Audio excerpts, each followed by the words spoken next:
any DVDs or things like that for these kids to take home and maybe sit in front of the TV and watch you work with them? Do you ever have anything like that, or watch the therapist? We actually do make DVDs, and they're intended for the parents and caregivers and their own speech pathologists and other professionals that are working with the child. But very often the children themselves watch the tapes. So it's just like getting extra sessions, and then they get a kick out of that. That's great. That's great. And can you give us an example of like in general, a student that you're super proud of and work that you've done with somebody that has just been really heartfelt? And there are so I'm many. sure there's many, but well, we had a child from Atlanta, and he was born. He had cardiac arrest at birth. He had 13 brain bleeds. No one thought that he was going to survive. He also could not suck, chew, or swallow well, and let alone learn to speak.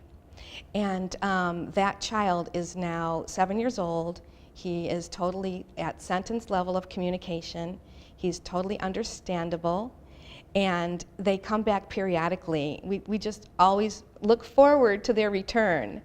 And that child is just a miracle. He also was diagnosed with kidney cancer and had to go through chemotherapy as well. Oh my goodness. And what I've really learned from him and his mother and father, and I know his grandmother too, because it really becomes a family affair, is that they're so joyful and they're so thankful for who they have and what he's been able to accomplish. There's always smiles on their faces, and they've gone through so much.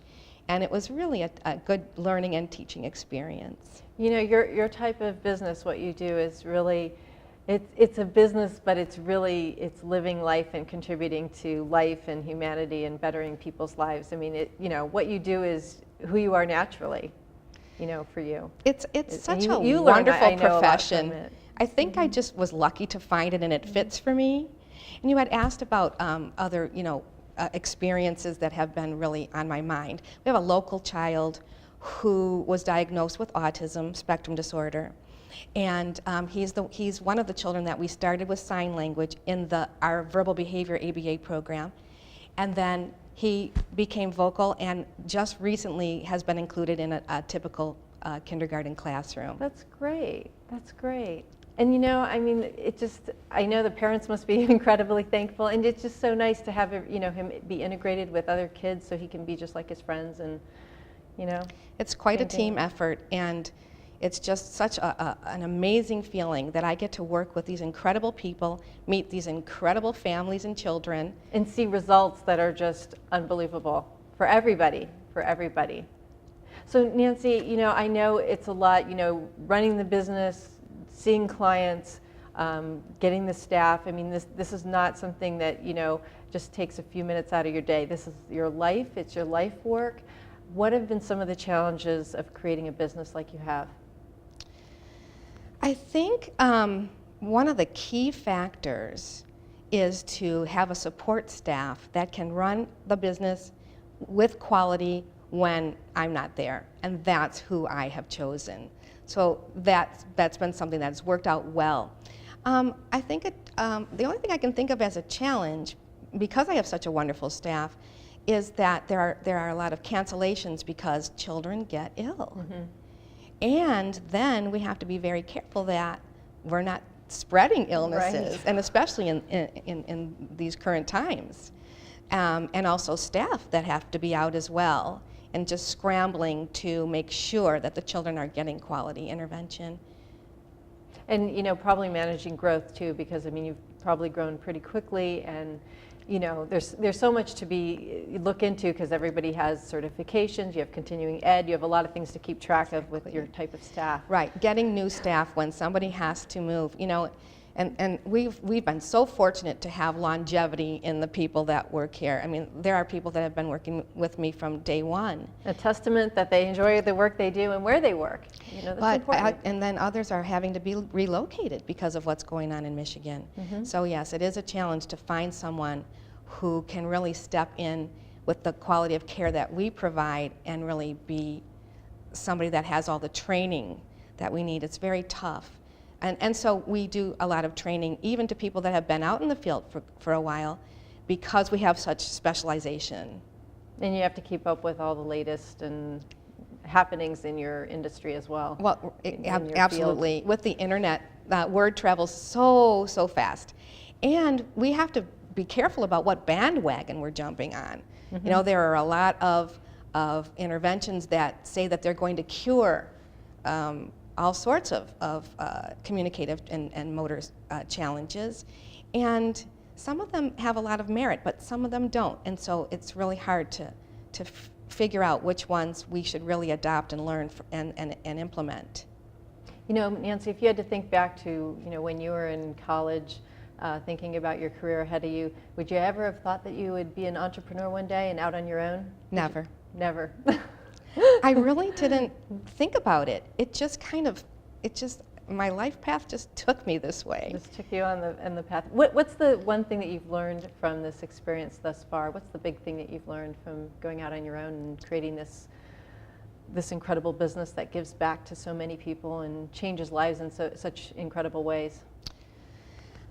Believe in yourself. Believe in yourself and take risks and be honest. That's what you've learned? Yes, even if you have to impart information that's not really what some parents want to hear. Mm-hmm.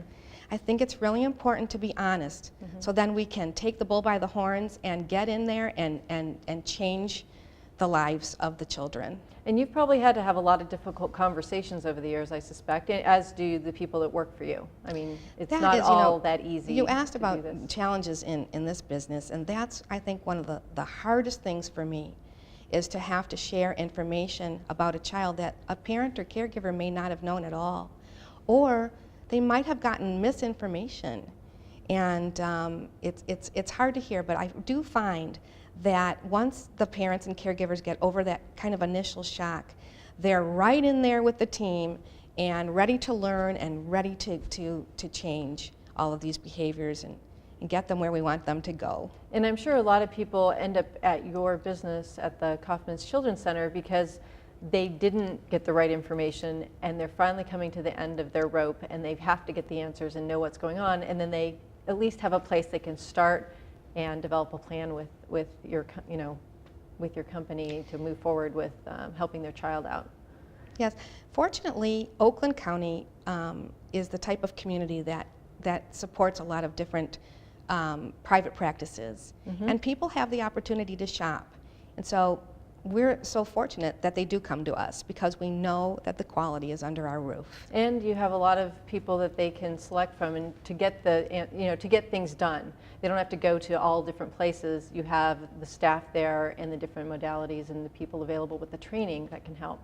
Absolutely. So if you had to sum it all up, you have a lot of years of experience behind you. What's your advice to entrepreneurs? Gosh, I've never thought of myself quite this way, but I was thinking about it. I think that my best ideas have come to me at 3 o'clock in the morning. So have a voice recorder on your nightstand. My husband probably hears me talking and doesn't understand who I'm talking to, but I'm actually putting my ideas out there so that I can remember them in the morning, and they have been the best. So follow your creative ideas, get them out there, and take risks and believe in yourself. That's great. Great advice, Nancy. Thank you so much for being our guest. My pleasure. If you'd like more information about Michigan Entrepreneur, please visit our website at www.michiganentrepreneurtv.com. Please join me again in the future when I interview another enterprising entrepreneur. Until then, wishing you the best of business.